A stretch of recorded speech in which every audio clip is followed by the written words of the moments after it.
देवळात गेलो होतो मागे. तिथे विठ्ठल काही दिसेना. रुक्माई शेजारी नुसतंच वीट. मी म्हणालो राहिलं, रुक्माई तर रुक्माई, कुणाच्या तरी पायावर डोकं ठेवायचं. पायावर ठेवलेलं डोकं काढून घेतलं, आपल्यालाच पुढे मागे लागेल म्हणून. आणि जाता जाता सहज रुक्माईला म्हणालो, विठू कुठे गेला, दिसत नाही.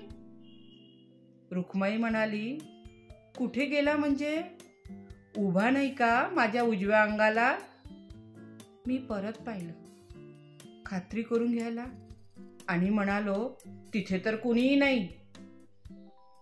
म्हणाली, नाकासमोर बघण्यात जन्म गेला, बाजूचं जरा मला कमी दिसतं. दगडासारखी झाली मान, धरली बघ, इकडचे तिकडे जरा होत नाही. कधी येतो, कधी जातो, कुठे जातो, काय काय करतो, मला काही काही माहित नसतं. खांद्याला खांदा भिडवून उभा असेल बाजूला विठू, म्हणून मीही बावळट उभी राहिले.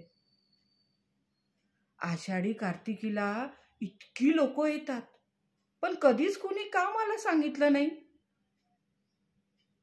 आज एकदमच भेटायला धावून आलं. 28 युगांचं एकटेपण आज एकदमच भेटायला धावून आलं. 28 युगांचं एकटेपण.